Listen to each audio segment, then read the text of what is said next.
Hello बच्चों and welcome to study with unique. मैं Subodh sir स्वागत करता हूँ आपका आप ही के पहले चैनल स्टडी विद यूनिक पर। और इस लेक्चर में हम properties of three parallel lines and their transversal, ये जो आपके एक्सरसाइज 1.2 से पहले जस्ट पहले लास्ट प्रॉपर्टी बची है, ठीक है, 1.2 से पहले वो हम कवर कर लेंगे, ठीक है। इसके पहले मैंने आपको बीपीटी, कन्वर्स ऑफ बीपीटी और angle bisector theorem, properties of angle bisector of a triangle, ये एंगल बाइसेक्टर थ्योरम, दो नाम है उसका, आप कोई भी बोल लो, ठीक है। तो ये तीन ऑलरेडी पढ़ा चुका हूँ। एक स्पेशल वीडियो मैंने बीपीटी पे बनाया, फिर स्पेशल वीडियो मैंने बनाया separate video angle bisector theorem पे बनाया, और ये अब, ठीक है। और ये मैं थोड़ा सा स्पीड से लूंगा। और हाँ, इसके साथ एक बहुत इंपॉर्टेंट बात बताना चाहता हूँ कि अगर बीपीटी नहीं आता है ना बच्चा, तो इस थ्योरम को देखना भी मत, कोई फायदा नहीं, ठीक है, क्योंकि बीपीटी इसमें यूज होगा, डायरेक्ट यूज होगा, ठीक है। चलिए, तो थोड़ा सा हम पहले शुरू कर देते हैं हमारा कीर्तन, ठीक है। चलिए, ये देखिए, ये दो ट्रांसवर्सल है सपोज, ठीक है, इनके बीच में तीन पैरेलल लाइंस है ऐसी, ठीक है। तो ये तीन पैरेलल लाइंस और ये ट्रांसवर्सल, ठीक है, ठीक है सर। थोड़ा सा मोटा कर देते सबको, खाते पीते घर के लगने चाहिए। देखो हो गए। चलो अब देखो, यहाँ ये एल लाइन बोल देता हूँ, ये एम, ठीक है, ये पी क्यू और आर, ठीक है। अब यहाँ देखो, ये पॉइंट ए, ये बी, ये सी, ये डी, ये पॉइंट ई और ये पॉइंट एफ, ठीक है। चलो दिख रहा है ना आपको, ठीक है। अब यहाँ पे हमें इस तीन लाइंस के सहारे प्रूफ क्या करना है। देखो, बात ऐसी है कि हमें प्रूफ ये करना है कि AC अपॉन CD या DC is equal to BE upon EF या F, ठीक है। तो जो बीपीटी में करते थे ना ट्रायंगल में, जब ऐसे ट्रायंगल होता था, उसी तरीके से कुछ ये प्रूव करना है, ठीक है। तो कंस्ट्रक्शन भी उसमें उसी तरीके का है कि बीपीटी लग जाए, ठीक है। तो ये और ये, इन दोनों का रेशियो इज इक्वल टू इन दोनों का रेशियो, क्योंकि पैरेलल लाइन से ये बोलना है, ठीक है।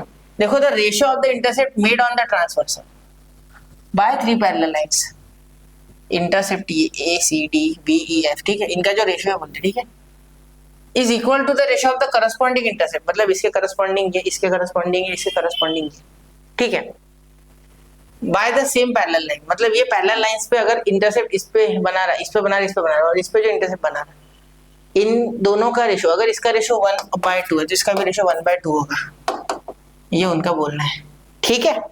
मेरी बात समझ रहे हो? बिल्कुल ध्यान से सुन रहे हो ना? ठीक है, चलिए तो शुरू करते हैं। अब देखो, इसमें गिवन क्या है सर? गिवन बहुत आसान है बच्चा। गिवन ये है कि line L parallel line M, ठीक है। दूसरा, सॉरी पैरेलल नहीं है ये, हाँ ये पैरेलल नहीं है, ये parallel line P line Q line R, ठीक है। तो ये लिख लेते पहले, line P parallel line Q parallel line R, ठीक है। आगे line M and line M, line L and line M are transversal, are transversals,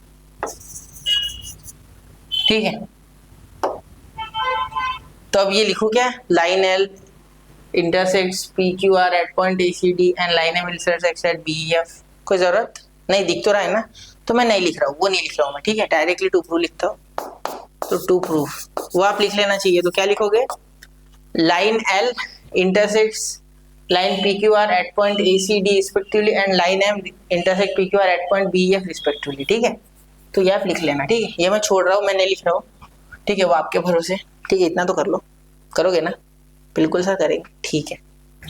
तो AC upon CD is equal to BE upon EF या FE, BE upon EF, ठीक है। तो ये हमें कुछ प्रूव करना है, ठीक है, ठीक है सर। इसमें कंस्ट्रक्शन है बेटा, कंस्ट्रक्शन के बिना नहीं होगा, क्योंकि बीपीटी के सहारे होगा, ठीक है। कंस्ट्रक्शन देखो अब कैसे होगा, यहाँ से ऐसे हम एक इस तरीके से या फिर इस तरीके से कैसे भी खींच सकते हैं, मैं यहाँ से खींच रहा हूँ, ठीक है। एक ऐसे जोड़ दो दो पॉइंट्स को, इसे भी जोड़ सकते चाहो तो, लेकिन मैंने नहीं जोड़ा, मैं ये जोड़ रहा हूँ और यहाँ एक पॉइंट ले लेते सपोज जी, क्या ले लेते जी, ठीक। तो ड्रॉ सेग AF, ठीक है, बस इतना ही। वो जी पॉइंट हम ले लेंगे मन से, ठीक है, उसका टेंशन मत लेना। ये तो समझ गया ना आपको, ये बैठ गया दिमाग में, अब इसका टेंशन नहीं है, ठीक है। ये भी थोड़ा साइड में कर लेते हैं अब, ठीक है, यहां तक हो गया।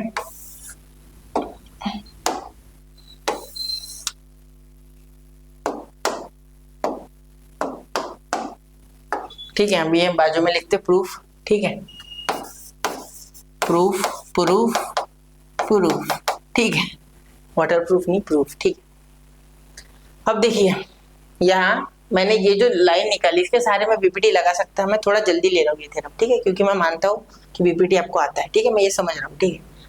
तो देखिए इन ट्राइंगल CDF, सॉरी, या इन ट्राइंगल ABF, ठीक है, ये देखो ये जो Q है ये पैरेलल है R से और Q P से भी पैरेलल है, मतलब ये C AB से पैरेलल होगा और C DF से भी पैरेलल होगा, ठीक है। तो बीपीटी लग सकता है, तो दोनों ट्राइंगल में लगाऊंगा, पहले ADF और फिर बाद में ABF, ठीक है।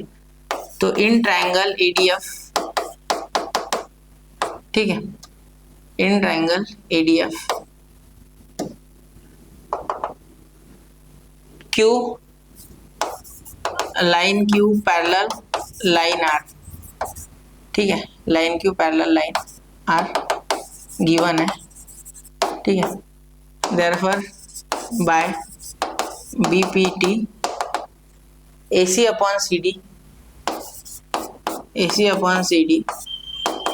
Is equal to AG upon GF, AG upon GF या FG जो भी आप लिखो, ठीक है, ये नंबर 1, ठीक है। बीपीटी लगाया, देखो ADF में लगाया, AC upon CD is equal to AG upon GF, ठीक है। Ratios of sides are equal, ठीक है, मतलब ये रेशियो जो है इक्वल ले लिया, ठीक है, जो टुकड़े हुए उनका रेशियो बीपीटी में जैसे लेते हैं, ओके, ठीक है। चलिए अब ऐसे same to same in triangle ABF या FBA, जो आपको लिखना है FBA लिखता हूँ, चलो FBA, ठीक है, line Q parallel line P, ये भी क्या है बच्चा गिवन है, ठीक है। चलिए देयरफॉर बाय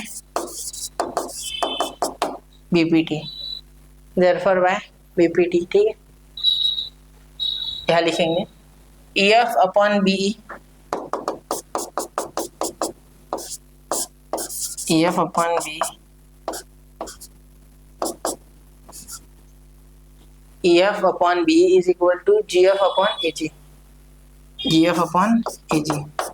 अब देखो यहाँ लिखा मैंने यही, लेकिन ये उल्टा है, ठीक है, तो इसको सीधा लिखते हैं, आप ऐसे लिखते ही नहीं ना, क्योंकि फिर वो अंडरस्टैंडिंग में दिक्कत जाएगी, और तो इसीलिए मैं लिखूंगा AG अपॉन GF, ठीक है, जो कि सूटेबल हो हमारे लिए, कैसे भी लिख सकते, चाहो तो मैं उसको इन्वर्ट इंटो लगा सकता था, ठीक है, AG upon GF is equal to BE upon EF, क्योंकि AG के करस्पॉन्डिंग में B है, याद रखना, वरना लिख दोगे EF गलत हो जाएगा, ठीक है, BE अपॉन EF, ठीक है। अब अगर आप ध्यान से देखोगे तो AG अपॉन GF दोनों के बीच में ब्रिज है, ये इक्वल है, देखो, तो इसीलिए अगर इसमें जो राइट हैंड साइड है, जिसमें जो लेफ्ट हैंड साइड है वो सेम टू सेम है, इसीलिए ये दोनों इक्वल, तो AC upon CD is equal to BE upon EF हो गया, बस। तो सिंपली यहाँ लिखना है फ्रॉम 1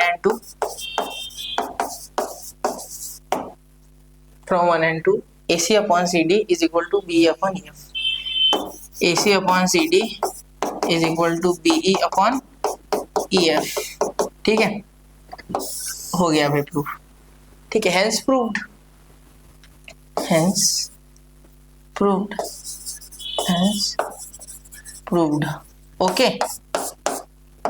बहुत ही आसानी से, ठीक है। तो इसीलिए मैंने कहा था कि अगर आपको बीपीटी आता है तो ये हलवा है आपके लिए, 2 बार बीपीटी लग गया, अलग अलग ट्राइंगल में कंस्ट्रक्शन हो गया, ये कॉमन आ गया, दोनों इक्वल, बस हो गया, property of 3 parallel lines proved, ठीक है। इसको थोड़ा ध्यान से देखना, ये लिखते समय मैंने ये लिखा नहीं कौन से इंटरसेप्ट है, ये आपको लिखना है, ठीक है, फिर ये कंस्ट्रक्शन याद रखना, फिर 2 बार बीपीटी लगाना, आंसर आपके झोले में आके खुद से गिर जाएगा। ठीक है, यहाँ जब मैंने लिखा तो जीएफ अपॉन एजी हो गया था, तो मैं इसको बाद में इन्वर्टेंडो लगा सकता था, लेकिन मैंने वैसे नहीं किया। मैंने वापस से इसको रिवाइज करके लिखा एजी अपॉन जीएफ, पर एजी के साथ लिखते समय बी याद रखना। ठीक है, क्योंकि बच्चों को ऊपर से आदत होती है लिखने की, तो ऐसा नहीं होना चाहिए। AG upon B is equal to GF upon F या ई एफ। ठीक है, समझ रहे हो? ठीक है, तो ये आपका ऐसे समझ लो कि अब एक्सरसाइज 1.2 करने के लिए आप एकदम तैयार हो। ठीक है, तो अब आपका ये लास्ट एक प्रॉपर्टी या थ्योरम जो भी आप बोलो ये था। ठीक है, फिर इसके बाद हम एक्सरसाइज 1.2 स्टार्ट करने वाले। तो पढ़ते रहे बच्चा, आगे बढ़ते रहे, थ्योरम्स को रिवाइज करते रहे, क्योंकि थ्योरम्स के बिना ज्योमेट्री नहीं होता है। ठीक है, तो मिलते हैं अगले लेक्चर में, तब तक के लिए पढ़ते रहे, आगे बढ़ते रहे। जय हिंद, जय भारत। चालू है।